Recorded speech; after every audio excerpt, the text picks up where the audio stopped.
Bismillahirrahmanirrahim. Assalamualaikum warahmatullahi wabarakatuh. Waalaikumsalam warahmatullahi wabarakatuh. Alhamdulillahirabbil alamin wassalatu wassalamu ala Rasulillah wa ala alihi washabbihi wa ala mabad. Para pendengar Radio Roja Pontianak 94,7 FM yang semoga dirahmati oleh Allah Subhanahu wa taala. Insyaallah pada sore hari ini kita akan melanjutkan kajian rutin kita bersama Al-Ustaz Abu Abdullah Adani hafizahullah taala dengan pembahasan tafsir surah Al-Baqarah dengan tema antara bersatu dan berpecah belah. Insyaallah kajian ini juga bisa disimak di Instagram Radio Roja kami, Instagram Radio Roja Pontianak 94,7 FM. Jika ada pertanyaan bisa menghubungi ke nomor WA kami 0896 9443 6282. Sekali lagi, jika ada pertanyaan bisa dihubungi ke nomor 0896 9443 6282. Alhamdulillah kita sudah bersama Al-Ustaz hafizahullah taala. Kepada Al-Ustaz, hayya tafadhal mashkurah.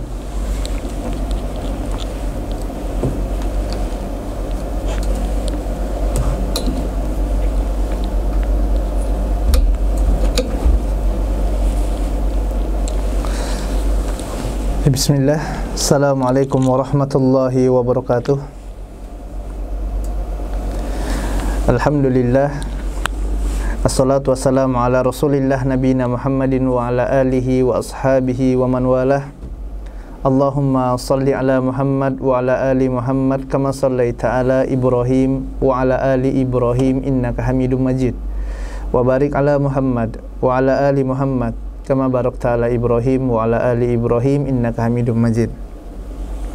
Kaum muslimin dan muslimat, pendengar Radio Roja Pontianak 94,7 FM yang dimuliakan oleh Allah Tabaraka wa taala.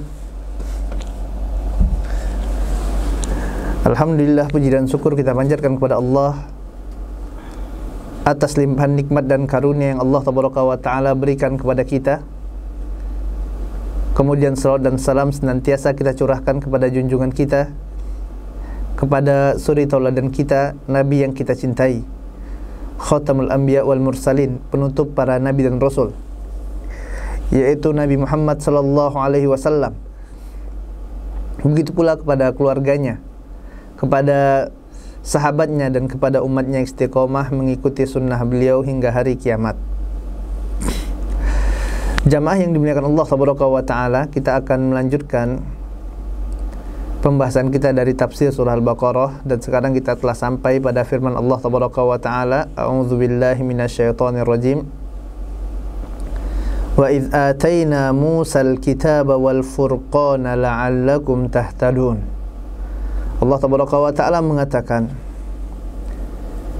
dan ingatlah ketika kami berikan kepada Musa alaihi salatu wassalam Alkitab wal Furqan, dan juga Al-Furqan, la'allakum tahtadun, semoga dengannya kalian mendapatkan hidayah, kata Allah Subhanahu wa taala dalam Quran surah Al-Baqarah ayat 53. Syekh Abdurrahman bin Nasir As-Sa'di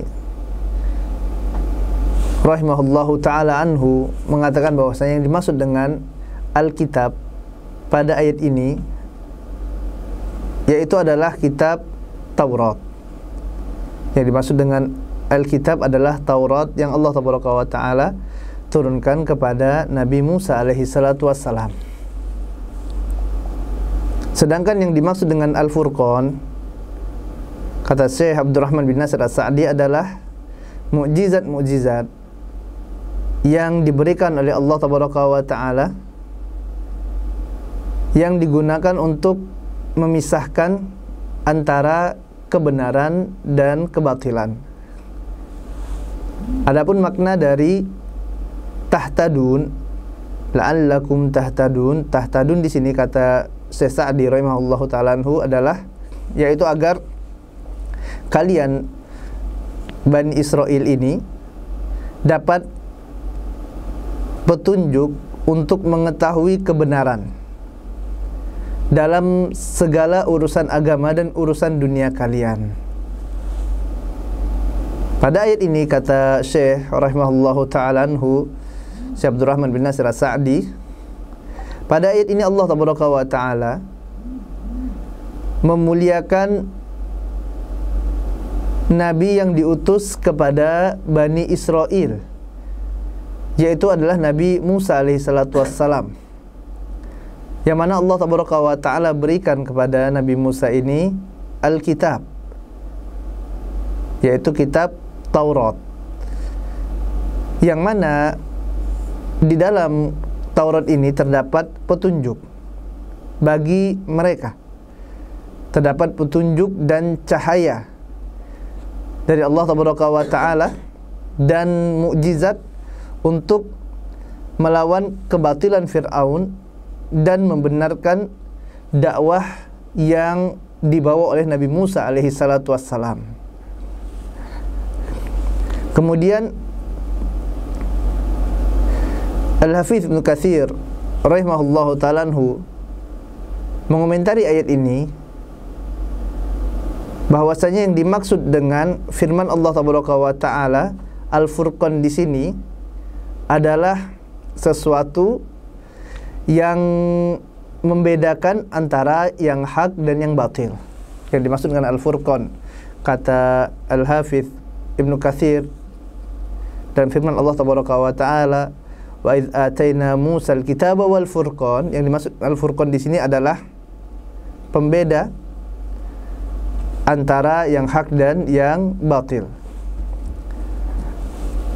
yang dia membedakan antara petunjuk dan kesesatan. Ini yang dimaksud dengan Al-Furqan, kata Ibnu Katsir rahimahullahu ta'ala anhu. Syekh Muhammad bin Shalih Utsaimin rahimahullahu ta'ala anhu mengatakan yang dimaksud dengan Al-Furqan adalah pembeda antara al-haq dan al-batil, yang membedakan antara kebenaran dan kesesatan. Dan Al-Furqan ini, kata Syekh rahimahullahu ta'ala anhu, Syekh Shalih Utsaimin, yang dimaksud dalam ayat ini adalah sifat dari kitab Taurat itu sendiri. Jadi Taurat, ya, kitab Taurat ini jamaah milik Allah tabaraka wa ta'ala, yang Allah tabaraka wa ta'ala turunkan dia kepada Nabi Musa alaihi salatu wassalam. Dia di dalamnya berisi petunjuk yang di sana membedakan antara yang hak dan yang batil. Ini jalan kebenaran, ini jalan kesesatan. Bahkan tidak hanya Taurat, akan tetapi seluruh kitab yang Allah tabaraka wa ta'ala turunkan, seluruh kitab suci, baik itu Taurat, Zabur, Al-Quranul Karim, ini semuanya adalah Al-Furqan. Semuanya adalah Al-Furqan. Apa itu Al-Furqan? Untuk memecah, untuk memisahkan antara kebenaran dan kebatilan, memisahkan antara yang hak dan yang batil. Pada sebab itu di antara nama lain Al-Quran adalah Al-Furqan, pemisah, pemecah. Ini jamaah yang dimuliakan Allah tabaraka wa ta'ala. Makanya dahulu Rasul kita tercinta Muhammad sallallahu alaihi wasallam yang memiliki akhlak yang luar biasa. Wa innaka la'ala khuluqin azim, kata Allah tabaraka wa ta'ala. Allah tabaraka wa ta'ala yang menyampaikan sendiri secara langsung dalam Al-Quranul Karim, menyaksikan bahwasanya Nabi yang mulia sallallahu alaihi wasallam ini memiliki akhlak yang mulia. Akan tetapi Nabi yang mulia sallallahu alaihi wasallam sewaktu berdakwah mengajarkan agama Islam dituduh sama orang-orang kafir pada masa itu sebagai tukang pecah belah, tukang merusak hubungan, sebagai dukun, sebagai tukang sihir. Ini yang menjadikan ya suami dan istri pisah, yang menjadikan anak dan bapak berperang, yang menjadikan saudara dengan saudarinya berpisah, satu saudara dengan saudara yang lain kelahi. Makanya mereka katakan Nabi yang mulia sallallahu alaihi wasallam ini dukun dahulu. Mereka katakan Nabi yang mulia sallallahu alaihi wasallam sebagai tukang sihir, subhanallah. Ya. Kenapa? Karena ini jamaah yang dimuliakan Allah tabaraka wa taala. Ternyata dakwah Islam yang disampaikan oleh Nabi yang mulia sallallahu alaihi wasallam benar-benar memecah mereka. Ya, memecahnya dalam tanda kutip. Ya. Terjadi perpisahan, terjadi permusuhan. Namun tentulah kita katakan tadi di sini perpecahan dengan konteks yang positif. Ya, berbeda halnya dengan perdukunan, dengan tukang sihir. Ini jelas tercela. Kan tapi Islam memecah antara yang hak dan yang batil. Yang memisahkan antara kebenaran dengan kesesatan. Dan perpisahan dalam agama Islam jamaah yang mulia Allah tabaraka wa taala adalah perpisahan karena Allah tabaraka wa taala. Perpisahan karena Rabbul Alamin. Yang mana sebagian mengikuti kebenaran, mereka mengikuti Allah tabaraka wa taala, mengikuti sunnah Nabi yang mulia sallallahu alaihi wasallam. Kan tapi sebagian yang lainnya terus di atas kekufuran. Sebagian yang lainnya terus di atas kemunafikan, terus di atas kemaksiatan. Ya, istrinya beriman, masuk dalam agama Islam, suaminya kafir, maka pisah, pecah. Sebaliknya, suaminya beriman, akan tetapi istrinya tetap kekeh dalam kekufuran, akhirnya pisah, pecah. Anaknya beriman, subhanallah, bapaknya kafir, tidak mau masuk dalam agama Islam, menentang dakwah Nabi yang mulia sallallahu alaihi wasallam, akhirnya pisah antara bapak dan anak. Bahkan berperang, subhanallah. Bapaknya masuk dalam agama Islam, anaknya tidak mau masuk dalam agama Islam, terus di atas kekufuran, menentang Nabi yang mulia sallallahu alaihi wasallam, ingin membunuh Nabi yang mulia sallallahu alaihi wasallam. Akhirnya mereka berpisah jamaah yang Allah tabaraka wa taala. Pecah. Ya. Mereka terpecah, mereka berpisah antara satu dengan yang lainnya. Kenapa berpisah? Apakah karena dunia? Apakah karena harta? La wallah. Mereka berpisah karena Allah tabaraka wa taala. Mereka berpisah karena agama Allah, karena agama Islam. Cinta mereka dibangun di atas cinta kepada Allah tabaraka wa taala. Wala mereka dibangun di atas cinta kepada Allah tabaraka wa taala. Mereka berpisah pun berpisah karena Allah. Berpisahnya karena Allah, berpisahnya karena Allah tabaraka wa taala. Oleh sebab itu Allah tabaraka wa taala katakan dalam Quran surah Mujadilah ayat 22, Allah tabaraka wa taala berfirman, la tajidu qauman yu'minuna billahi wal yaumil akhir yuwadduna man haddallaha wa rasulah walau kanu aba'ahum aw abna'ahum aw ikhwanahum aw ashiratahum ulaika kataba fi qulubihimul iman wa ayyadahum biruhim min wa yudkhiluhum jannatin tajri min tahtihal anhar khalidina fiha radhiyallahu anhum wa radu an ulaika hizbullah ala inna hizballahi humul muflihun. Allah tabaraka wa ta'ala mengatakan, la tajidu qauman yu'minuna billahi wal yaumil akhir. Tidak akan pernah engkau dapati suatu kaum yang dia beriman kepada Allah, beriman kepada hari akhir, yuwadduna man haddallaha wa rasulah, yang mereka saling berkasih sayang, saling cinta mencintai dengan orang-orang yang menentang Allah, dengan orang-orang yang menentang Rasulullah sallallahu alaihi wasallam. Tidak mungkin, tidak ada. Cinta mereka karena Allah tabaraka wa taala. Walau kanu aba'ahum, walaupun mereka itu adalah bapak-bapak mereka sendiri, au abna'ahum, ataupun anak-anak mereka, au ikhwanahum, ataupun saudara-saudara mereka, au ashiratahum, ataupun keluarga-keluarga mereka. Tidak ada jamaah yang Allah tabaraka wa taala. Cinta antara muslim sama kafir tidak ada. Pecah, terpisah. Kemudian Allah tabaraka wa taala katakan, Ulaika kataba fi qulubihimul iman. Mereka itu adalah orang-orang yang telah kami tetapkan keimanan di dada-dada mereka, di hati-hati mereka, kata Allah tabaraka wa taala. Wa ayyadahum biruhim min. Dan mereka, Allah tabaraka wa taala kuatkan dengan pertolongan yang datang dari Allah tabaraka wa taala. Wa yudkhiluhum jannat, dan Allah tabaraka wa taala masukkan mereka ke dalam surga tajri min tahtihal anhar, yang mengalir di bawahnya sungai-sungai, khalidina fiha, mereka kekal dalam surga tersebut. Allah tabaraka wa taala ridho kepada mereka dan mereka pun ridho kepada Allah tabaraka wa taala. Ulaika hizbullah, mereka adalah hizbullah, mereka adalah golongan Allah.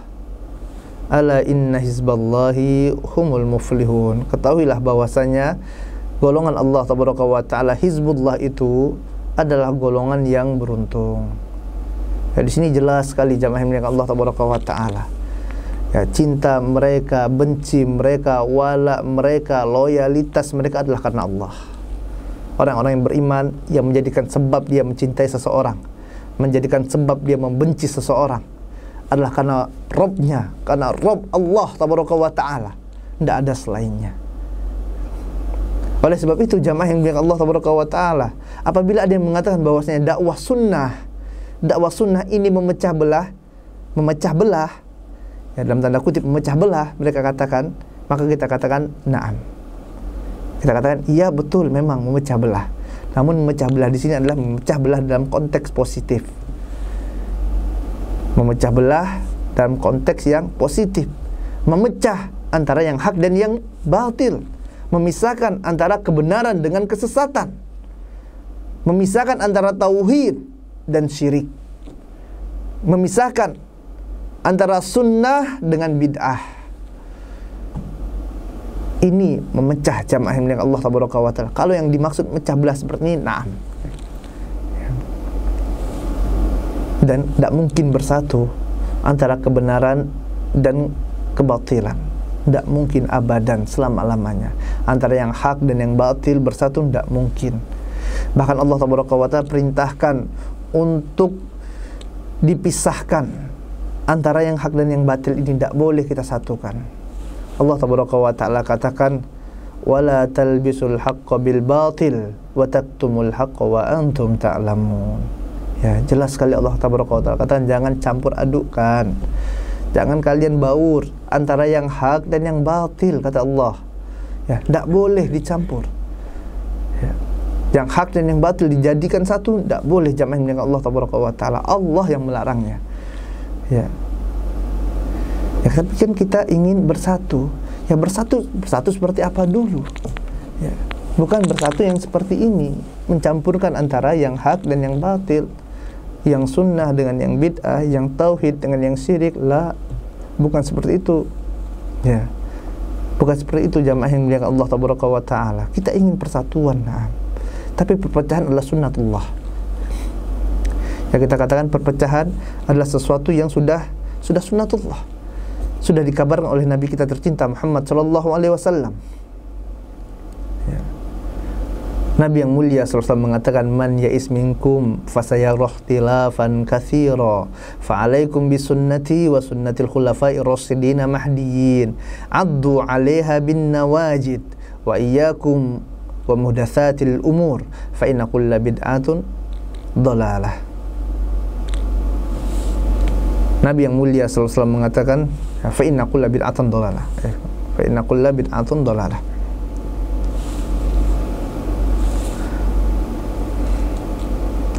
Nabi yang mulia sallallahu alaihi wasallam mengatakan, barang siapa yang hidup setelahku, kata Nabi, Rasul yang mulia sallallahu mengatakan, siapa yang hidup setelahku maka dia akan melihat perselisihan yang banyak. Ya, dia akan melihat perselisihan demi perselisihan yang banyak sekali. Nabi yang mulia sallallahu mengatakan, yang tidak berbicara dengan hawa nafsunya. Ya, udah dikabarkan oleh Nabi yang mulia sallallahu alaihi wasallam, fa'alaikum bisunnati wa sunnatil khulafa'ir rasyidin mahdiyyin. Maka hendaklah kalian berpegang teguh dengan sunnahku, kata Nabi yang mulia sallallahu alaihi wasallam, wa sunnatil khulafa'ir rasyidin mahdiyyin, dan sunnah para khulafaur rasyidin yang mendapatkan petunjuk, addu 'alaiha bin nawajid, gigit dia erat-erat dengan gigi geraham kalian. Wa iyyakum wa muhdatsatil umur, dan hati-hati kata Nabi yang mulia sallallahu alaihi wasallam. Hati-hati kalian dengan perkara baru dalam agama. Hati-hati. Fa inna kulla bid'atan dhalalah. Karena sesungguhnya setiap bid'ah adalah sesat. Nabi yang mulia sallallahu alaihi wasallam mengatakan, ya, Rasul yang mulia sallallahu alaihi wasallam mengatakan, nanti akan berselisih manusia ini, ya, akan berselisih. Ya. Dan Nabi tercinta Muhammad sallallahu alaihi wasallam telah kabarkan kepada kita jalan keluar. Apa jalan keluarnya? Fa'alaikum bisunnati wa sunnatil khulafa'ir rasyidin mahdiyyin. Ya. Maka hendaklah kalian pegang sunnah Nabi yang mulia sallallahu alaihi wasallam tersebut. Ya, pegang dia sunnah Rasul dan sunnah khulafa'ir rasyidin. Al-Qur'an, hadis, pegang berdasarkan pemahaman para sahabat. Ya. Gigit dia erat-erat dengan gigi geraham kalian. Ya.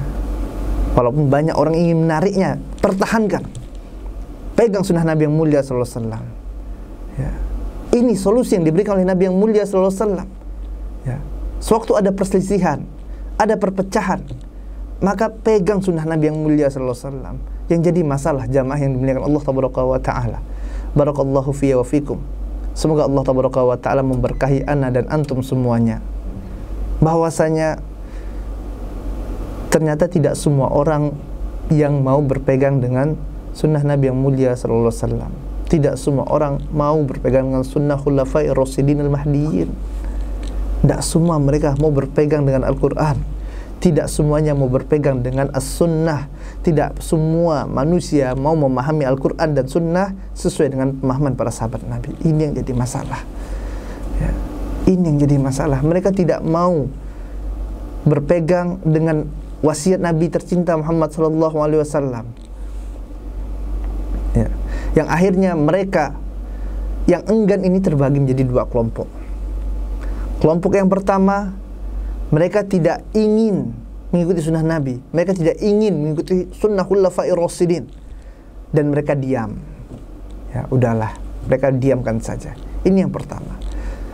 Ya, mereka tidak mengusik dakwah sunnah, tidak mengusik orang yang menghidupkan sunnah Nabi yang mulia SAW, tidak mengusik orang yang mendakwahkan tauhid, mengingatkan manusia tentang kalimat la ilaha illallah. Mereka diam. Mereka tidak ikut, tapi mereka diam. Yang golongan yang kedua adalah mereka yang memusuhi. Mereka sudah tidak mau mengikut sunnah Nabi yang mulia SAW. Mereka tidak mau mengikuti sunnah khulafa'ir rasyidin, tidak mau memahami Al-Quran, tidak mau memahami hadis, tidak mau memahami sesuai dengan pemahaman para sahabat Nabi yang mulia ridwanullahu alaihim jami'an. Ternyata mereka pun memusuhi dakwah tersebut. Ya, mereka benci dengan dakwah tauhid, mereka benci dengan dakwah sunnah. Ya. Akhirnya apa? Terpecah. Ya, terpecah jamaah Allah tabaraka wa taala. Makanya dakwah para nabi dahulu itu berat sekali, subhanallah. Ya. Walaupun Nabi yang mulia sallallahu alaihi wasallam memiliki akhlak yang mulia, akhlak yang indah, sepakat. Ya. Akhlak Nabi luar biasa. Tapi tetap saja dimusuhi oleh kaumnya, subhanallah. Ya. Ini berat dakwah tersebut. Kenapa? Karena ada ini, ada orang yang enggan, tidak mau mengikuti sunnah Nabi yang mulia sallallahu alaihi wasallam, tidak mau mengikuti arahan Nabi yang mulia sallallahu alaihi wasallam. Yang maunya mengikuti hawa nafsunya saja, maunya mengikuti ajakan syaitan laknatullah alaih. Ya, akhirnya mereka pun menjadi ya musuh dalam bagi dakwah ini. Kemudian jamaah yang dimuliakan Allah tabaraka wa taala, barakallahu fiyya wa fikum. Semoga Allah tabaraka wa taala memberkahi ana dan antum semuanya. Apabila ditanyakan kepada kita, mau tidak sih bersatu? Kenapa sih tidak mau bersatu? Kita katakan kita ingin kok bersatu. Kita ingin kaum muslim ini bersatu. Ya, jangan terpecah belah. Kita kalau dikatakan mau atau tidak, kita sangat mau jamaah milik Allah tabaraka wa taala. Kita sangat ingin, kita sangat rindu persatuan kaum muslimin. Ya. Namun persatuan yang seperti apa? Apakah bersatunya di atas partai? Kita jawab, lah, bukan seperti itu persatuan yang kita inginkan. Apakah bersatu di atas suatu yayasan? Kita katakan bukan.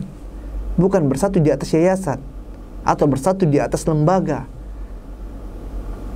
atau bersatu di atas satu ormas, atau bersatu di atas hobi yang sama. Sama-sama pecinta sepak bola dari klub ini, maka dia bersatu di atas itu. Persatuan seperti itu maka bukan seperti ini yang kita inginkan jamaah yang mulia Allah Taala. Ini adalah persatuan yang semu. Ya. Kita ingin bersatu, akan tapi bersatu di atas Islam. Kita ingin bersatu di atas sunnah Nabi yang mulia sallallahu alaihi wasallam. Kita ingin bersatu di atas kalimat tauhid la ilaha illallah. Kita ingin bersatu di atas Al-Quran dan sunnah berdasarkan pemahaman para sahabat Nabi yang mulia ridwanullah jami'an. Ya. Bersatu di atas Islam itu sendiri. Ya. Ini yang kita inginkan. Ya. Bukankah Allah Taala telah mengatakan dalam Quran surah Al-Imran ayat 103, wa tasimu bihablillahi jami'an wa la tafarruqu. Berpeganglah kamu semuanya kepada tali agama Allah dan janganlah kalian bercerai-berai, kata Allah Taala. Ya, Allah Taala perintahkan kita untuk bersatu. Bersatunya dengan apa? Bihablillah. Bersatu dengan tali agama Allah. Ya, bukan bersatu di atas selainnya. Ya, artinya jamaah yang dimuliakan Allah Taala, kalau kalian tidak pegang tuh tali agama Allah, tidak pegang agama Islam dengan benar, agama Islam yang pure sesuai dengan apa yang diajarkan oleh Nabi yang tercinta Muhammad SAW, sesuai dengan apa yang difahami oleh para sahabat Nabi ridwanullah jami'an, niscaya kalian akan berpecah belah. Niscaya kalian akan terpecah, berselisih terus. Ya. Kenapa kalian tidak mau rujuk kepada agama Islam itu sendiri? Tidak mau rujuk kepada salafun saleh. Ya. Akhirnya kalian berpecah belah.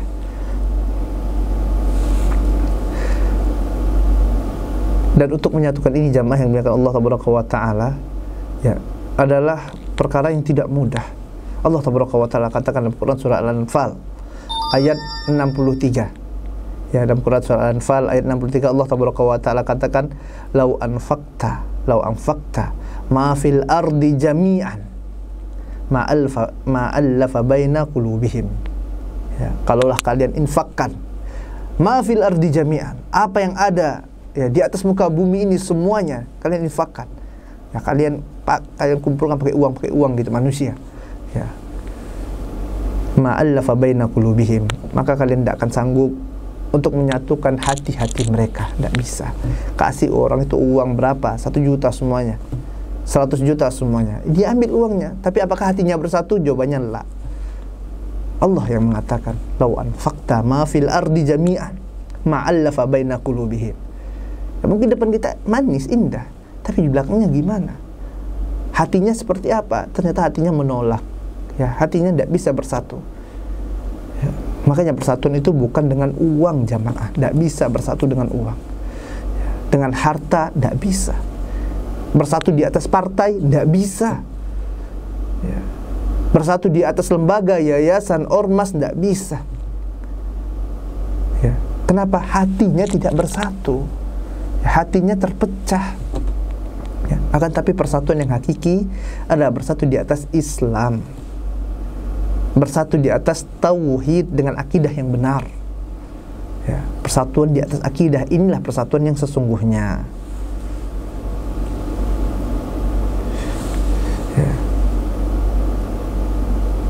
Jamaah yang dimuliakan Allah Taala, ya, Allah Taala mengatakan, wa idz ataina Musal kitaba wal furqana la'allakum tahtadun. Yang surah Al-Baqarah ayat 53 tadi, Allah Taala mengatakan, ketika kami berikan kepada Musa Al-Kitab dan Al-Furqan, semoga dengannya kalian mendapatkan hidayah. Pada ayat ini Allah tabaraka wa ta'ala menyebutkan tentang tujuan dari Allah turunkan kitab suci. Allah turunkan Taurat kepada Nabi Musa alaihi salatu wassalam. Apa tujuannya? Apa hasil yang diinginkan? Yaitu la'allakum tahtadun, supaya kalian itu mendapatkan hidayah. Ya, Allah tabaraka wa ta'ala turunkan kitab suci, tujuannya adalah agar manusia mendapatkan hidayah. Oleh sebab itu jamaah yang dimuliakan Allah tabaraka wa ta'ala, kita dalam berdakwah mengajak manusia ke jalan Allah tabaraka wa ta'ala, yang kita pikirkan adalah bagaimana kita dan orang-orang lain itu mendapatkan hidayah. Mengambil hidayah dari Al-Quranul Karim, mengambil hidayah dari sunnah Nabi yang mulia sallallahu alaihi wasallam. Kita upayakan semaksimal mungkin dengan apa yang kita bisa agar keluarga-keluarga kita mendapatkan hidayah dari Allah tabaraka wa ta'ala, agar anak-anak kita, istri kita, bapak kita, ibu kita, orang-orang dekat kita mendapatkan hidayah dari Allah tabaraka wa ta'ala. Kita perjuangkan sahabat-sahabat kita, tetangga-tetangga kita. Kita upayakan semaksimal mungkin. Kita pikirkan nih, bagaimana agar mereka bisa mendapatkan hidayah, bagaimana agar mereka kembali kepada agama Allah tabaraka wa ta'ala, agar mereka mengamalkan kitabullah, agar mereka mengamalkan sunnah Nabi yang mulia sallallahu alaihi wasallam. Ya, kita pikirkan semaksimal mungkin bagaimana agar mereka mendapatkan hidayah Islam. Ya. Bukanlah tujuan dakwah itu jamaah yang dimuliakan Allah tabaraka wa ta'ala ya untuk menjatuhkan orang lain, bukan. Sewaktu kita telah mendapatkan hidayah, kemudian kita ya hina orang lain, itu antum tuh masih sesat, ana sudah mendapatkan hidayah, antum tuh masih jauh dari kebenaran, ana udah dekat itu surga. Subhanallah, apakah seperti itu tujuan dakwah? Lah, bukan seperti itu. Ya, yang seperti ini malah menjauhkan manusia dari Islam, menjauhkan manusia dari sunnah Nabi yang mulia sallallahu alaihi wasallam. Ada orang yang belum paham sunnah, celananya masih ya isbal di bawah mata kaki, ini malah dipelototin, mukanya masam. Itu ahli bid'ah itu. Oh, subhanallah. Ya. Biar orang yang masih tidak pakai kerudung malah dijauhi, tidak mau diajak bicara. Ya. Ini malah menjauhkan manusia dari agama Allah, menjauhkan mereka dari sunnah Nabi yang mulia sallallahu alaihi wasallam. Bukan seperti itu jamaah yang dimuliakan Allah tabaraka wa ta'ala. Ya, akan tapi kita ingin bagaimana mereka merasakan nikmat yang telah kita rasakan. Alhamdulillah Allah tabaraka wa ta'ala berikan kepada kita hidayah. Kita dapat mengenal agama Islam, dapat mengenal sunnah Nabi yang mulia sallallahu alaihi wasallam. Maka kita berupaya semaksimal mungkin agar bagaimana orang-orang di sekitar kita dapat merasakan kenikmatan yang kita rasakan. Dapat merasakan kenikmatan demi kenikmatan. Ya. Makanya kita dakwahi mereka semaksimal mungkin. Dan itu tujuan Allah tabaraka wa ta'ala turunkan ya kitab suci. Allah turunkan Al-Quran, la'allakum tahtadun, semoga dengannya kalian mendapatkan hidayah, kata Allah tabaraka wa ta'ala. Ya, rangkul mereka, dakwahkan mereka dengan ilmu, ya, dakwahkan mereka dengan hal, dakwah bil hal, dengan tindakan kita, dengan akhlak kita. Kita maksimalkan. Ini lihat loh, anak sudah ngaji itu seperti ini akhlaknya. Orang sudah ngaji itu adabnya seperti ini. Bukan udah mengaji malah makin sombong, makin jauh dari manusia. Ya. Jadi nasihat untuk diri ana pribadi dan untuk antum semuanya. Perhatikan akhlak kita jamaah yang Allah tabaraka wa ta'ala. Betapa banyak orang yang lebih tersentuh dengan indahnya akhlak daripada ribuan kata-kata yang antum keluarkan. Ya. Kita berupaya semaksimal mungkin untuk mencontoh bagaimana akhlak Nabi yang mulia sallallahu alaihi wasallam. Syekh Abdurrahman bin Nasir As-Sa'di rahimahullah ta'ala mengatakan ada beberapa pelajaran yang dapat kita ambil dari ayat ini. Yang pertama adalah hikmah dari diutusnya Rasul serta diturunkannya kitab adalah sebagai petunjuk bagi manusia agar manusia mengenal Allah tabaraka wa ta'ala dan agar mereka mengetahui tata cara yang benar dalam mendekatkan diri kepada Allah tabaraka wa ta'ala dalam hal beribadah, dan menyempurnakan serta membuat kebahagiaan bagi mereka di dunia dan di akhirat. Ini tujuan Allah Tabaraka wa Ta'ala turunkan kitab suci, kata Syekh Abdurrahman bin Nasir As-Sa'di.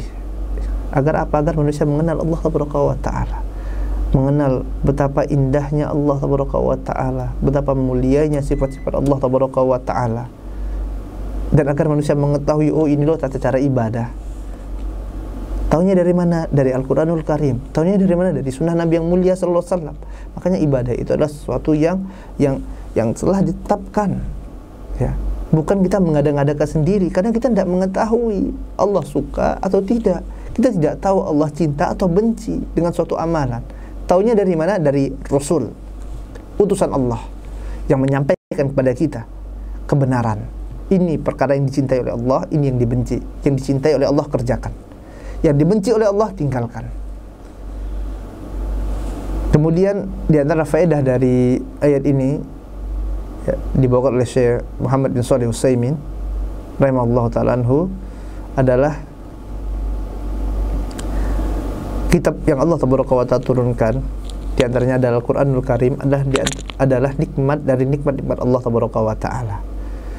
Allah menurunkan kitab suci kepada kita, ini merupakan nikmat, ya, nikmat yang besar, yang dengannya kita dapat mengetahui kebenaran, yang dengannya kita dapat memilih antara jalan yang dapat memasukkan kita ke dalam surga Allah dan jalan yang dapat membinasakan, yang dengannya kita dapat memilih yang mana yang tauhid, yang mana yang syirik. Yang dengan berpegang teguh kepada kitab tersebut dengan Al-Quranul Karim, maka kita akan selamat mengarungi kehidupan di dunia. Bahkan Nabi yang mulia sallallahu alaihi wasallam mengatakan, taraktu fikum amrain, aku tinggalkan kepada kalian dua perkara, kata Nabi yang mulia sallallahu alaihi wasallam, lan tadillu ma tamassaktum bihima, tidak akan pernah sesat kalian apabila kalian berpegang dengan dua hal ini. Tidak mungkin kalian sesat, kata Nabi yang mulia sallallahu alaihi wasallam. Pegang dua hal ini. Apa itu? Kitabullah wa sunnatur rasulih. Kitabullah, Al-Quranul Karim, dan sunnah Nabi yang mulia sallallahu alaihi wasallam. Pegang dua perkara ini, niscaya kalian tidak akan sesat, kata Nabi yang mulia sallallahu alaihi wasallam. Kemudian jamaah yang muliakan Allah Tabaraka wa Ta'ala,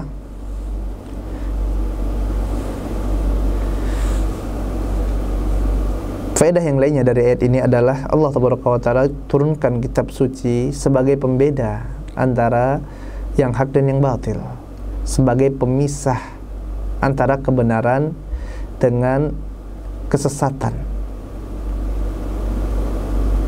dan dengannya manusia bisa mengambil pelajaran, bisa mengambil hidayatul bayan, petunjuk dari Al-Quran tersebut, yang mana dia bisa mengetahui perkara yang dihalalkan, perkara yang diharamkan. Ya, oleh sebab itu, seseorang yang dia belum bisa membedakan yang hak dan yang batil, maka dikatakan orang ini belumlah mendapatkan hidayah. Kenapa? Dia belum bisa membedakan yang hak dan yang batil.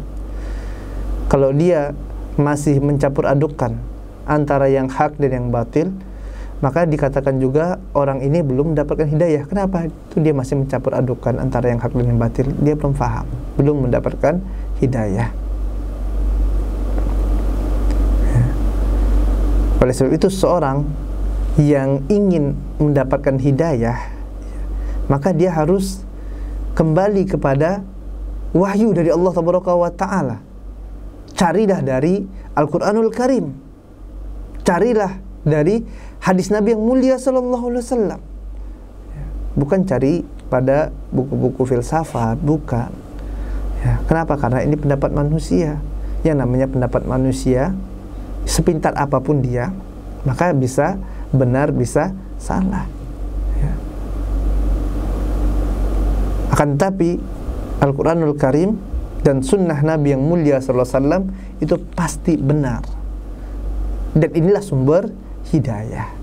Makanya orang dikatakan mendapatkan hidayah apabila dia sudah dapat membedakan yang mana yang hak, yang mana yang batil, yang mana sunnah, yang mana yang bid'ah, yang mana yang tauhid, yang mana yang syirik, dan dia tidak mencampur adukan antara kebenaran dan kesesatan tersebut. Allahu ta'ala alam. Rasa ini saja yang dapat kita sampaikan pada kesempatan kali ini. Apa yang benar datang dari Allah tabaraka wa ta'ala, dan yang salah datang dari kelemahan ilmu ana dan dari syaitan. Kita cukupkan dengan membaca doa kafaratul majlis. Subhanakallahumma wa bihamdika asyhadu an la ilaha illa anta astaghfiruka wa atubu ilaik. Assalamualaikum warahmatullahi wabarakatuh.